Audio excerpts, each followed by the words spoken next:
Assalamualaikum warahmatullahi wabarakatuh. Nama Muhammad Rizky Juniandra, kelas E, NIM L1A1212224.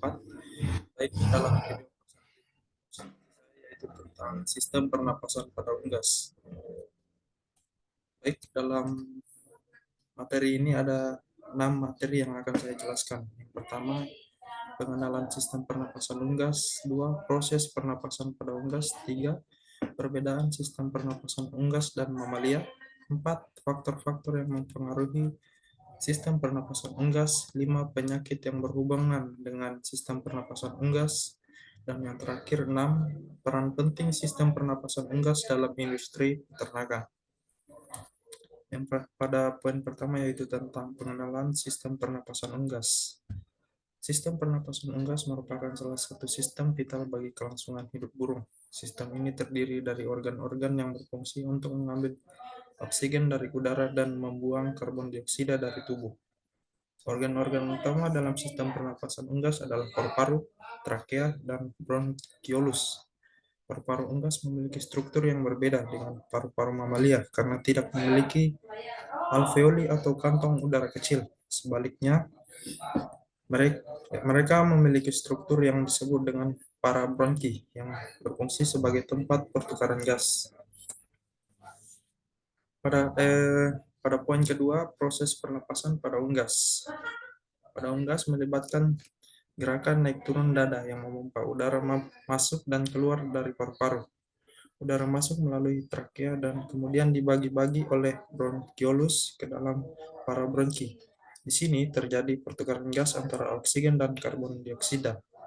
Selain itu, unggas juga memiliki sistem air SAT yang berfungsi sebagai cadangan udara. Saat unggas bernapas, udara masuk ke dalam air saat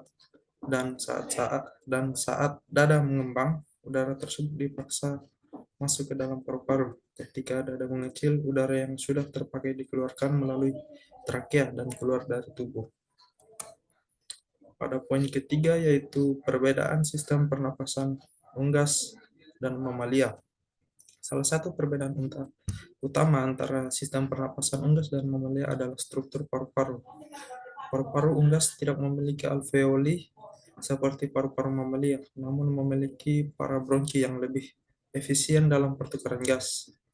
Unggas juga memiliki sistem air SAC yang tidak dimiliki oleh mamalia.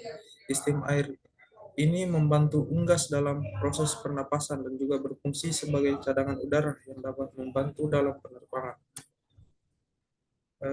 Pada poin selanjutnya yaitu faktor-faktor yang mempengaruhi sistem pernapasan unggas. Beberapa faktor yang dapat mempengaruhi sistem pernapasan unggas antara lain suhu lingkungan, ketinggian tempat, dan aktivitas fisik. Suhu lingkungan yang tinggi dapat membuat unggas sulit bernapas karena udara yang dihirup menjadi panas dan kering. Ketinggian tempat juga dapat mempengaruhi sistem pernapasan unggas karena tekanan udara yang semakin rendah akan membuat oksigen semakin sedikit. Aktivitas fisik yang berlebihan juga dapat membuat unggas sulit bernapas karena membutuhkan lebih banyak oksigen. Selanjutnya yaitu penyakit yang berhubungan dengan sistem pernapasan unggas. Ada beberapa penyakit yang dapat berhubungan dengan sistem pernapasan unggas seperti flu burung dan aspergillosis. Flu burung disebabkan oleh virus yang menyerang saluran pernapasan unggas dan dapat menyebabkan kematian jika tidak segera diobati. Aspergillosis adalah infeksi jamur yang dapat mempengaruhi sistem pernapasan unggas dan menyebabkan kesulitan bernapas. Penyakit ini dapat menyebar melalui spora jamur yang tersebar di lingkungan unggas. Dan poin terakhir yaitu tentang peran penting sistem pernapasan unggas dalam industri peternakan. Sistem pernapasan unggas memiliki peran penting dalam industri peternakan karena berkaitan langsung dengan produksi telur dan daging. Kondisi sistem pernapasan yang baik dapat meningkatkan produktivitas dan kualitas produk peternakan. Oleh karena itu, pengelola peternakan harus memperhatikan kesehatan dan kondisi sistem pernapasan unggas dengan memberikan lingkungan yang sehat dan steril, serta memberikan pakan yang tepat dan bergizi. Baik, itulah hasil dari presentasi saya. Terima kasih.